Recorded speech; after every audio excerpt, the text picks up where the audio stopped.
नमस्कार। दीपोत्सव, दीपावली, दीपों का त्यौहार। इस संबंध में आनंद मार्ग प्रचारक संघ के संस्थापक श्री श्री आनंद मूर्ति जी का जो संदेश है वह इस प्रकार है।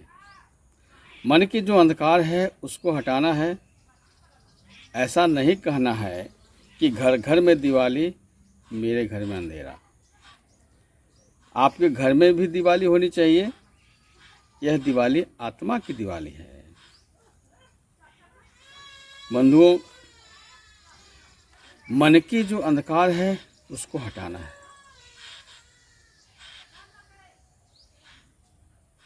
कौन सा अंधकार मन में है? मन का कौन सा अंधकार है? बंधुओं,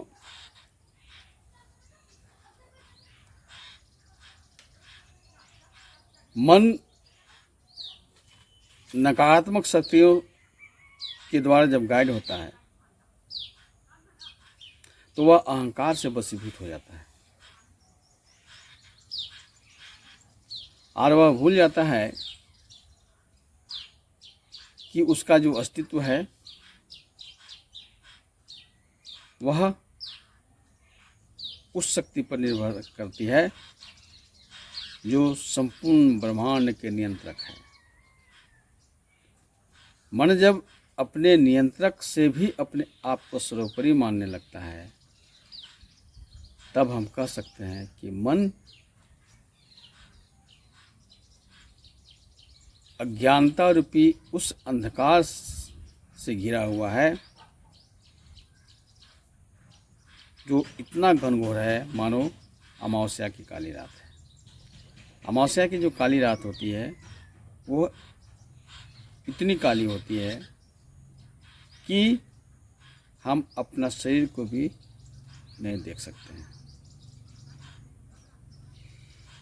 तो श्री श्री आनंद मूर्ति जी कहते हैं कि मन में जो ये अहंकार रूपी अंधकार है उसको हटाना है। आगे कहते हैं कि ऐसा नहीं कहना है कि घर घर में दिवाली और मेरे घर में अंधेरा। ये जो सेंटेंस है इसमें बहुत ही गूढ़ रहस्य छिपा हुआ है। घर घर में दिवाली, मेरे घर में अंधेरा, इसका मतलब क्या है? इसका मतलब ये हुआ है कि बाहर प्रकाश हो और मेरा मन के अंदर जो है तरह तरह की कुंठाएं हों, तरह तरह की संकीर्णताएं हों, मन तरह तरह की कुवृत्तियों से ग्रसित हो, तो हम कह सकते हैं कि बाहर तो दिवाली है, बाहर तो प्रकाश है, लेकिन भीतर अंधेरा है।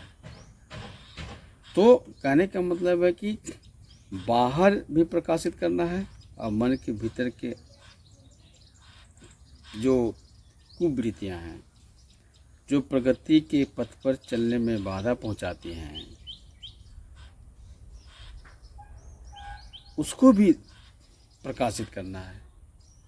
उसको भी दीपक जला करके, कौन सा ज्ञान रूपी दीपक जला करके उस अंधेरा को भी दूर करना है। तो आपके घर में भी दिवाली होनी चाहिए, मतलब मन के भीतर भी दिवाली होनी चाहिए। और दिवाली क्या है? एक्चुअली आत्मा की दिवाली है। इसका क्या तात्पर्य है? इसका तात्पर्य है कि मन और आत्मा के बीच में जो अज्ञानता रूपी अंधकार है, जिन षष्टिपु अष्टपाश के कारण मन आत्मा को नहीं पहचान पाता है और कहता है मैं हूँ। ये मैं हूँ का भावना जो है, इसको दूर करने का जो भाव है, यह आत्मा की दिवाली है। तो मित्रों, प्रगति क्या है? देखिए, एक विकास होता है, दूसरा प्रगति होता है। ये भौतिक दुनिया में भौतिक चीज़ों की जो लब्धि है, प्राप्ति है, उपलब्धि, ये विकास कहलाता है।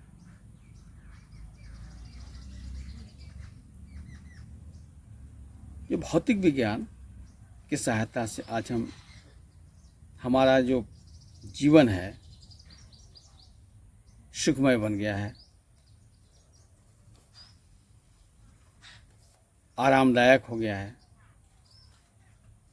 लेकिन इसमें हम पाते हैं कि अपने जीवन को सुलभ बनाने के लिए जो वैज्ञानिक आविष्कार करते हैं, वो कुछ समय के लिए उससे हमें सुख प्राप्त होती है, लेकिन कुछ दिनों के बाद उससे हमारा मनुष्य का मन भर जाता है।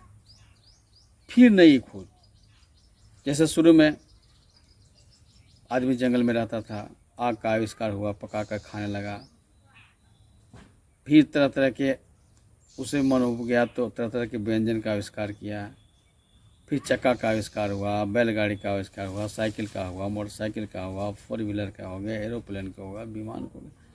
तो ये विकास है।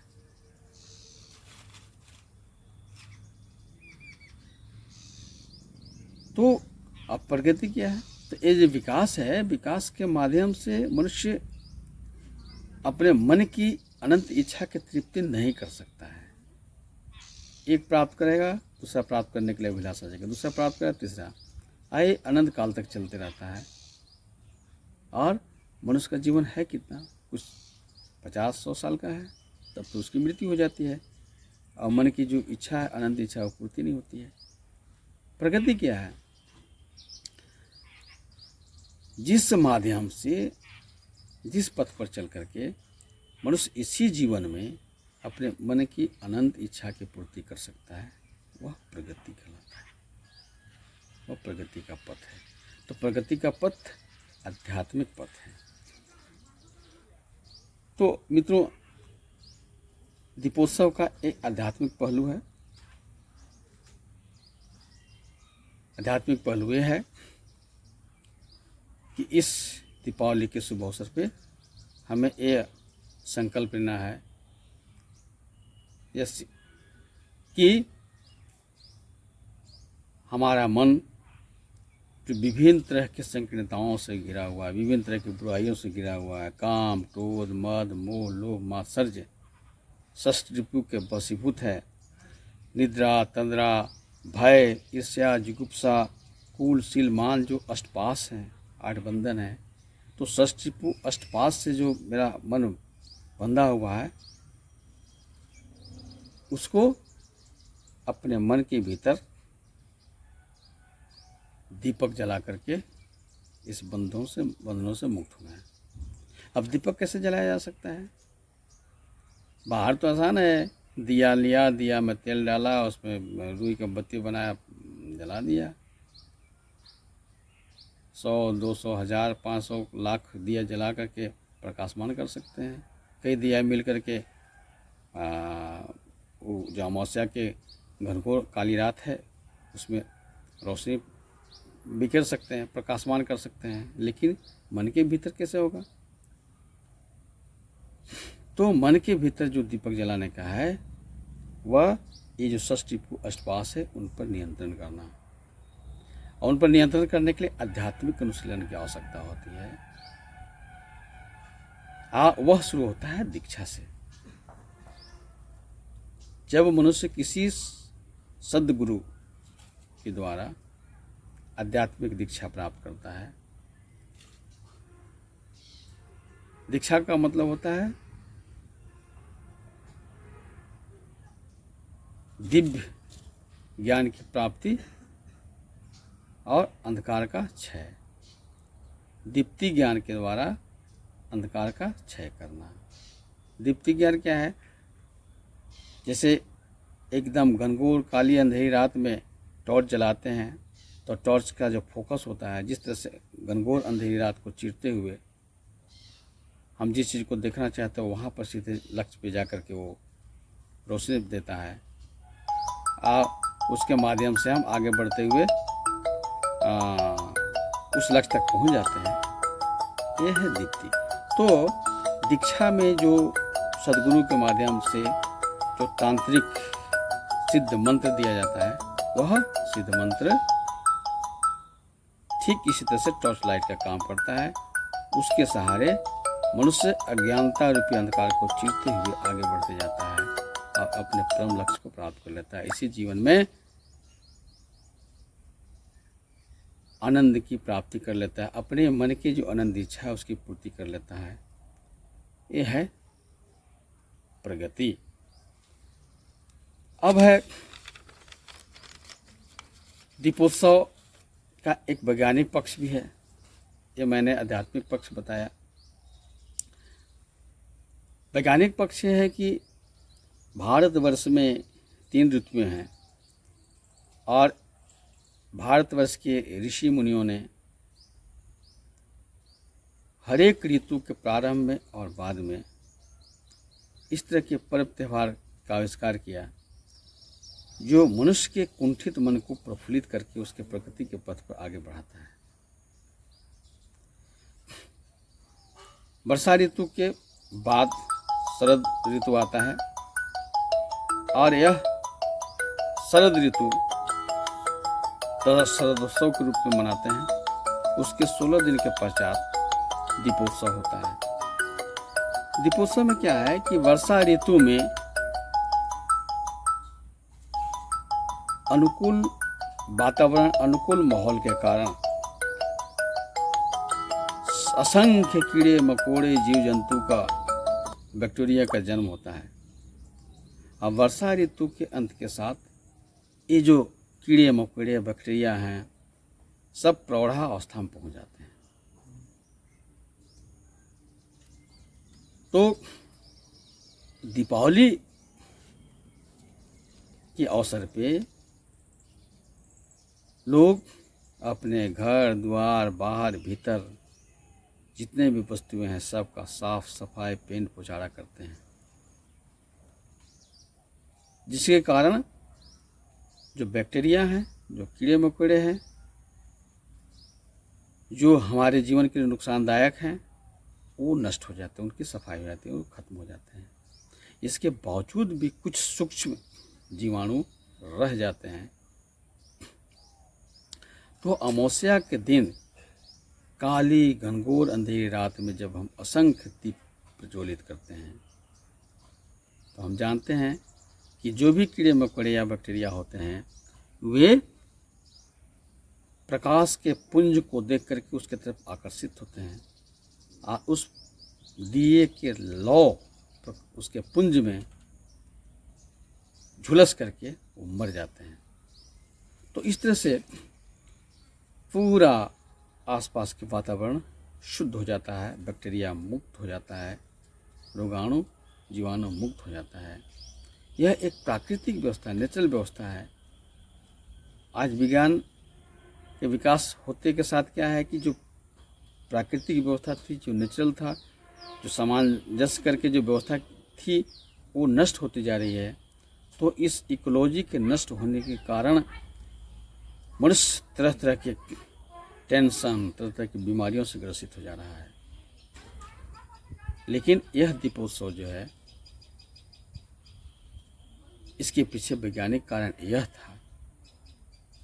आज लोग इस वैज्ञानिक कारण को नहीं जानते हैं, इसलिए दीपोत्सव को एक हर्षोल्लास के लिए, मतलब एक उत्सव के रूप में मनाते हैं और दीपक के जगह पे लोग तरह तरह का इलेक्ट्रिक लाइट वगैरह की व्यवस्था करते हैं, जो दीपावली का जो मूल उद्देश्य है उसका पूरा नहीं करता है।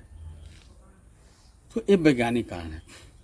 अब ऐतिहासिक कारण तो जनरली सब जानते हैं। पुराण के अनुसार छोटी दिवाली के दिन भगवान राम ने रावण पर विजय प्राप्त करके अयोध्या लौटे थे।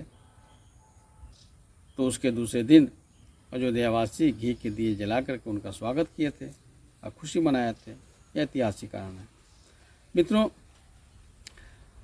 जो भी पर्व त्यौहार है उसको हमारे पूर्वजों ने, हमारे ऋषि मुनियों ने बहुत ही सोच समझ करके आविष्कार किया, लेकिन कालांतर में उनमें तरह तरह की बुराइयां घुस जाती हैं। अभी आप देखते होंगे कि जो ही दिवाली दशहरा ख़त्म होता है, शरदोत्सव ख़त्म होता है, उसके बाद से लोग जुआ और ताश खेलना शुरू कर देते हैं। यह एक बहुत ही खतरनाक सामाजिक बुराई है। गांव-गांव में, मोहल्ले-मोहल्ले में, गली-गली में सारा काम दाम छोड़ छाड़ करके लोग जुआ खेलते रहते हैं, ताश खेलते रहते हैं। इससे बहुत जनधन की क्षति होती है, नुकसान होता है। कई लोग तो इस जुआ में अपने घर द्वार, यहाँ तक कि अपने पत्नी को भी हार जाते हैं। तो बहुत ही खतरनाक बुराई है। और दूसरी बात है कि इस जुआ के चक्कर में जो काम धाम चौपट होता है वो तो अलग ही नुकसान है। और क्या है कि देवताओं के नाम पर निर्दोष पशुओं की हत्या की जाती है, जबकि ऐसा कहीं भी किसी भी शास्त्र में, किसी भी मजहब में, किसी भी कहीं उल्लेख नहीं है कि देवताओं को खुश करने के लिए निर्दोष पशुओं की हत्या की जाए। मनुष्य अपने स्वार्थ पूर्ति के लिए, अपने जीवा का स्वाद पूर्ति के लिए और निर्दोष प्राणियों को देवताओं के नाम पर हत्या करते हैं। और जब उन निर्दोष पशुओं के से अभिशप्त होकर के जब दुख भोगने लगते हैं तो कहते हैं कि हमें प्रेतात्मा सता रही है। फिर अविद्या तांत्रिक के पास जाते हैं, फिर उनके अविद्या तांत्रिक के में आकर के फिर निर्दोष पशुओं की हत्या करते हैं। तो इस तरह से मनुष्य जो है सो बिल्कुल उल्टा काम करके, जो प्रकृति की जो व्यवस्था है ठीक उसके उलट पुलट काम करके खुद अपने दुख के दलदल में फंसते जा रहा है। इसको समझना पड़ेगा, इन बुराइयों को दूर करना पड़ेगा। आनंद मार्ग में श्री श्री आनंद मूर्ति जी ने जो भी पर्व त्यौहार है उनमें जो सामाजिक आध्यात्मिक बुराइयां आ गई हैं उनको सिरे से खारिज करके, निकाल फेंक करके बिल्कुल साइंटिफिक मेथड से मनाने का प्रावधान दिया है। और एक जो सबसे बड़ी बात है नशाखोरी। इस दिवाली के अवसर पे लोग नशा भी जम करके करते हैं, शराब पीते हैं, भांग, क्या क्या नशा बहुत तरह के खाते हैं जो अच्छा नहीं, सेहत के लिए अच्छा नहीं है। तो मित्रों, सामाजिक बुराइयों को छोड़ करके अच्छाइयों को अपनाते हुए दीपोत्सव धूमधाम से मनाना चाहिए और इसके आध्यात्मिक पक्ष और वैज्ञानिक पक्ष दोनों को ध्यान में रख करके मनाना चाहिए। अगर ऐसा करेंगे तो इस त्यौहार से जो लाभ मिलना चाहिए वो 100% लाभ मिलेगा। अन्यथा इसको छोड़ करके मनाएंगे तो जीवन में दुख के सिवा और कुछ नहीं मिलेगा। शुभ दीपावली, नमस्कार।